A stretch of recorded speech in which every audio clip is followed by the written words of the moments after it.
Ano ba talaga ang kadahilanan? Bakit walang kumuha ng chairmanship ng Blue Ribbon Committee?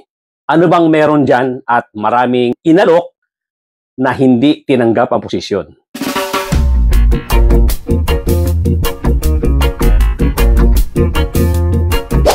Doon po sa mga bago lang dito sa aking channel, kindly subscribe, kindly hit the notification bell, pati na rin yung like button, at pakishare na rin po para lumaki ang ating community. At tuloy-tuloy na po tayo sa ating topic for today. Pag-usapan po natin itong napipintong pagbabalik ni Senator Panfilo Lacson bilang chairman ng Blue Ribbon Committee. At alam naman natin na itong si Senator Panfilo Lacson ay nag-resign nga dahil sa pressure na rin at maraming sinasabing inside forces among the majority themselves na parang nag-express ng dissatisfaction doon sa ginagawang hearings or pagkoconduct ni Senator Panfilo Lacson ng kanyang pagdinig diyan sa Blue Ribbon Committee. Well, kahit papaano ay naintindihan naman natin yung posisyon ng ibang mga senators tungkol nga dito sa ginagawang or yung ginawang mga pagdinig ni Senator Panfilo Lacson. Hindi ganun kadali balansehin yung trabaho na ginawa ni Senator Panfilo Lacson. Hindi ganun kadali yan. Dahil nga may mga nai-involved, mayroong mga nasasabit na pangalan na kasamahan niya mismo na mga senador. Kaya hindi ganun kadali kung paano niya babalansehin yan. Pero kung tutuusin natin, the best person to hold that position is Senator Ping Lacson. Nakita naman natin kung gaano siya kaparehas. At nakita natin yung kanyang prowess, yung kanyang galing sa pag-iimbestiga. Very systematic. Ibig sabihin, yung ginagawa niya pag-iimbestiga, yun talagang swak na swak. Pag kinasuhan mo yung tao, kahon na kahon. Kung magiging fair ang paglilitis dito sa mga ipapasok o aakusahan ni Ping Lacson dyan sa mga na-involve sa corruption, mukhang hindi makakalusot. Ngayon, bakit nga ba sa dinami-dami ng mga naggagalingang mga senador, walang tumanggap dyan sa pagiging chairman ng Blue Ribbon Committee? Bakit nga ba? Samantalang itong posisyon na to, very powerful ito. Talagang kung tutuusin, pag-aagawan ito ng mga medyo matitinding senador. Alam naman natin na ang una nag-handle niyan ay si Senator Marcoleta. At ngayon, honestly speaking, in my own personal opinion, kung ikukumpara ko yung performance ni Senator Marcoleta sa performance ni Senator Ping Lacson, ay napakalayo. Napaka-systematic ng pag ginagawang pag-iimbestiga ni Senator Panfilo Lacson. Isang magaling talaga kasing investigador itong si Ping Lacson. Whereas itong si Senator Marcoleta, abogado nga siya pero hindi niya expertise ang pag-iimbestiga. At marami pang nag-question sa integridad nitong si Senator Marcoleta. Dahil nga, ang katakataka dito sa ginawa ni Marcoleta, first meeting pa lang, first day pa lang ng investigasyon dito sa mag-asawang Diskaya, meron na kagad siyang itinutulak na maging state witness itong mag-asawa. Hindi po katanggap-tanggap sa mamamayang Pilipino yan. Although, itong si Marcoleta bilang abogado, ipinagpipilitan niya kung ano yung nalalaman niya sa batas. Kaya lang, Senator Marcoleta, dito sa sitwasyon, dito sa nangyaring grabing nakawan, grabing anomalya sa flood control projects na yan, ang dapat mong iniisip dito, unang-una sa lahat, yung kapakanan ng mamamayang Pilipino. Yung kapakanan ng gobyerno na nagre-release ng pondo. Doon kasi sa ipinakita mong performance nung ikaw ang naging Blue Ribbon Committee Chairman, kitang-kita ng mamamayang Pilipino kung papaano mong prinotektahan yung mag-asawa. Nakalimutan mo yung mas importante at yung sinumpaan mong tungkulin na pangangalagaan mo yung nakararaming mamamayang Pilipino. At higit sa lahat, ipaglalaban mo ang konstitusyon. Yung karapatan ng mas nakararaming Pilipino. Yan ang sinumpaan mong tungkulin sa pagiging public servant mo. Kitang-kita ng mga mamamayang Pilipino na itong mag-asawa ang pinoprotektahan mo. Hindi mo agad inisip yung mas malaking stake. Yung stake ng mamamayang Pilipino as against stake ng mag-asawa. Isipin mo, nakipagtalo ka kay Boying Rimulya, nakipagtalo ka kay Ping Lacson, para lang itulak yung gusto mong maging state witness yung mag-asawa na yan. Kaya nga natanong kita doon sa aking mga nakaraang vlog, ano ba ang meron? Nanumpa ka bilang isang senador, poprotektahan mo konstitusyon, poprotektahan mo ang mamamayang Pilipino. Pero dito, yung napagbibintangan na involved sa anomalya, sa pagnanakaw, yun agad ang inuuna mo. So much for that, mga kapatid, mga kababayan. Ang talagang tema ng usapan natin dito, bakit nga ba walang tumanggap nitong trabahong ito nung si Senator Ping Lacson ay nagbitaw bilang chairman? Bakit nga ba hindi na inoffer ito kay Marcoleta? Kasi kung talagang matino at magaling ang pagkakahandle ni Marcoleta rito, kahit nasa minority sila, yung mga iba dyan sa majority at yung mga tao sa minority, dapat yan pagkakaisahan nila na ituro si Marcoleta. Kung talagang magaling ang pagkakahandle ni Marcoleta, magkakaisa yung mga yan. Kasi hindi lang naman dito si Senate President Tito Sotto ang masusunod. Ang posisyon diyan na pag-handle ng chairmanship, nasa pleasure yan ng body. Of course, may say sa umpisa itong si Senator Tito Sotto, pero pagka ang body ang nagsabi na gusto namin si Marcoleta ang malalagay diyan. Pero bakit wala nang nagsuggest na ibalik yan kay Marcoleta? Kasi nga hindi niya na-handle ng tama. At uulitin ko yung sinabi ni Senator Tito Sotto. Hindi porke abogado ay magaling na sa investigasyon. Kahit na hindi abogado, kung magaling ka naman sa investigasyon, ma-handle mo ng tama ang pag-iimbestiga. Katulad nga ng pinakita ni Senator Ping Lacson. Isang general yan dati, isang chief PNP na matagal nagtrabaho bilang investigador sa pagiging pulis niya. Kaya kasi nasabi ko, pag inimbestigahan ka ni Senator Ping Lacson, siguradong makakahon ka at pag dinala ka na doon sa piskalya, in this case, sa ombudsman, hindi na mahihirapan ng ombudsman dito. At ang ombudsman, hindi na rin mahirapan ipasa yan sa sandigan kung papunta sa sandigan yan. Ganon kaingat itong si Senator Ping Lacson sa pag-iimbestiga. Wala siyang pinapalusot. Lahat ng maliit na detalye ay inuungkat niya para hindi siya malusutan. Ngayon, balik tayo doon sa tanong, bakit walang tumanggap? Kasi nga, itong pagkakahandle ng Senator Ping Lacson nakita ng buong body diyan sa Senate. Alam nila na kung, for example, isa sa kanila ang tumanggap ng trabahong ito at hindi nila mapantayan man lang ang style ng pag-iimbestiga ng Senator Ping Lacson, magmumukha silang katawa-tawa.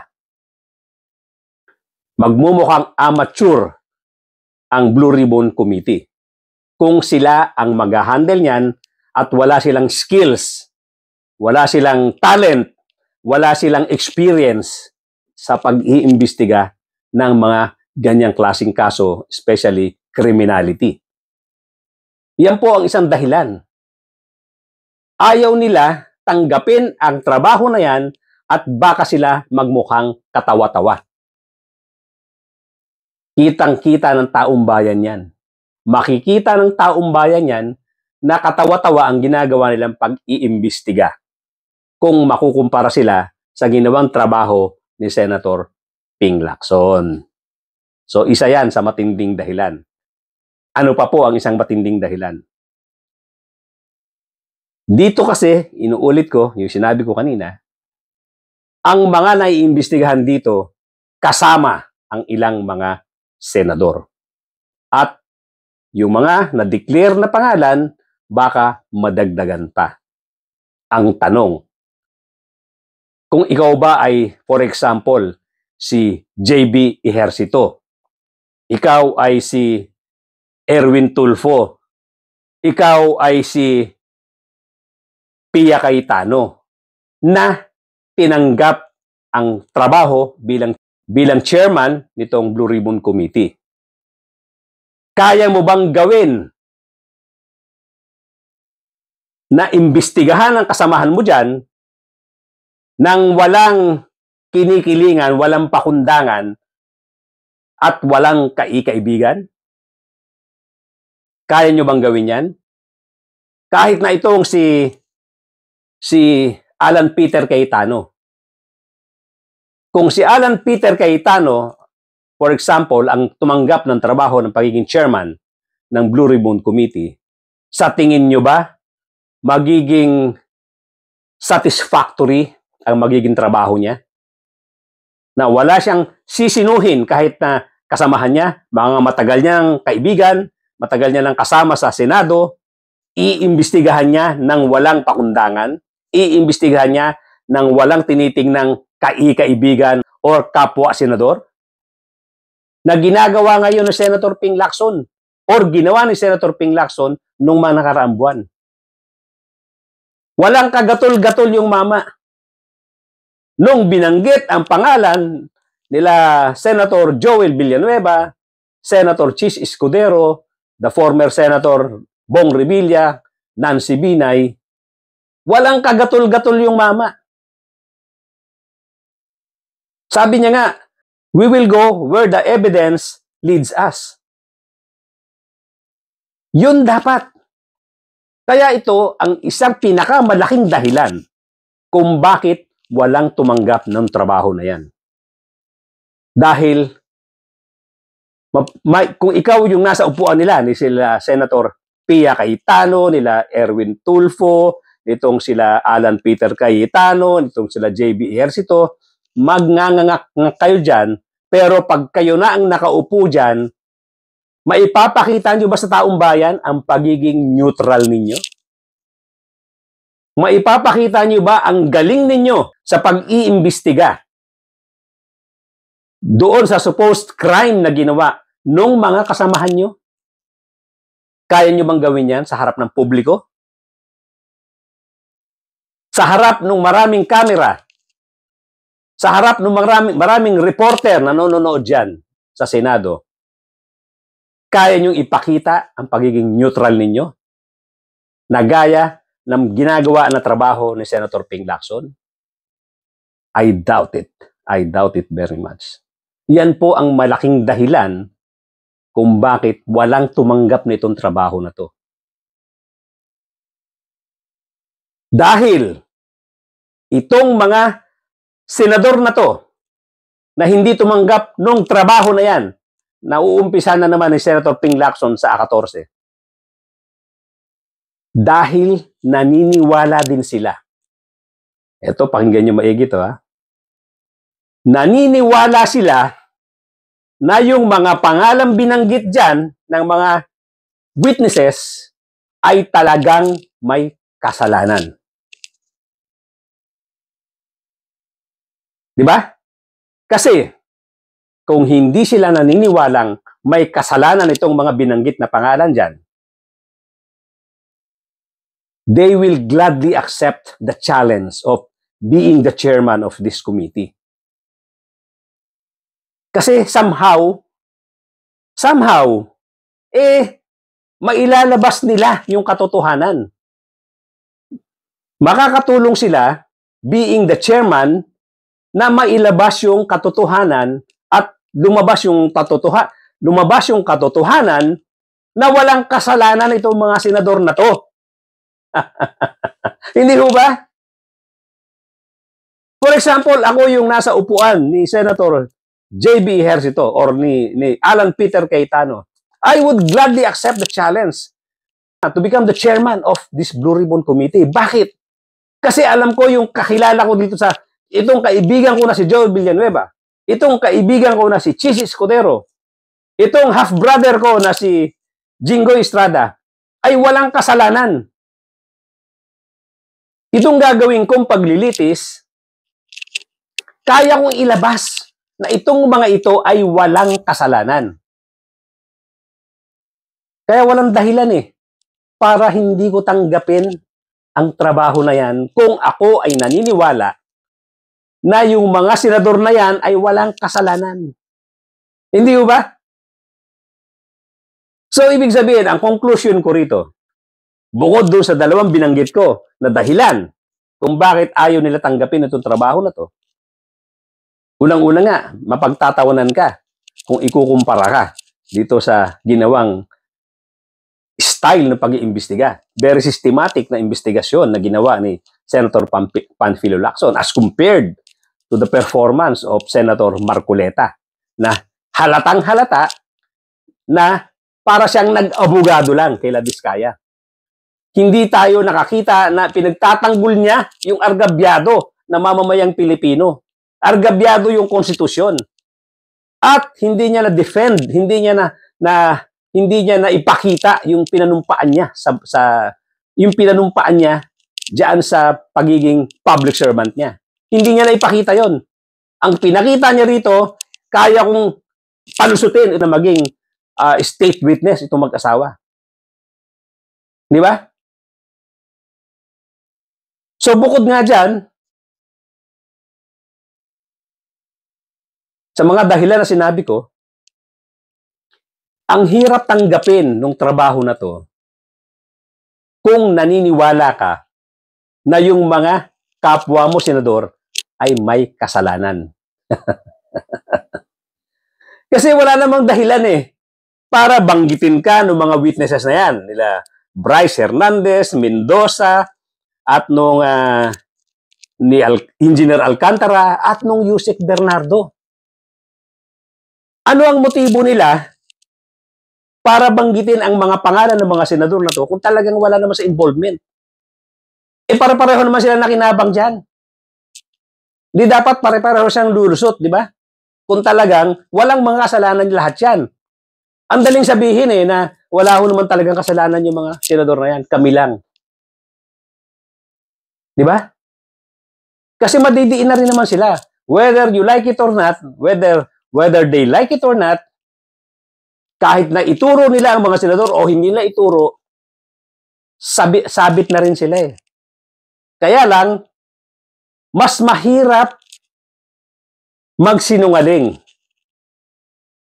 diyan sa Senado or sa investigasyon kung puputulin mo, sasabihin mo, hindi, kami lang nakinabang dyan. Wala kang lusot doon.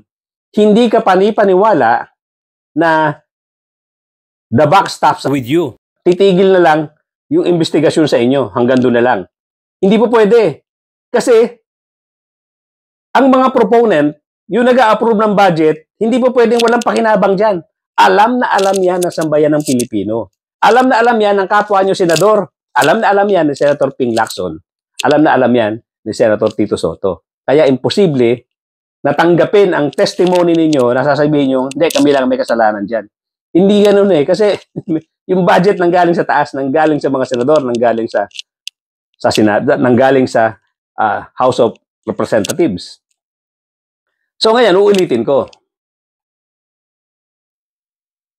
Kung naniniwala itong mga senador na to, na walang kasalanan yung mga nabanggit na kapwa nila senador, mag-aagawan pa yan sa pagtanggap. Mag-aagawan pa yan sa pagtanggap ng chairmanship ng Blue Ribbon Committee. Ngayon, ang bigat naman talaga kung ikaw ay naniniwala na talagang may kasalanan ng mga senador na yan, pati ikaw damay eh. Ibig sabihin, damay ka sa stress, damay ka sa pagsisinungaling, damay ka sa galit ng taong bayan kung tinanggap mo ang pagiging chairman pagkatapos ididepensa mo yung mga senador na binanggit pero halatang halata na may kasalanan.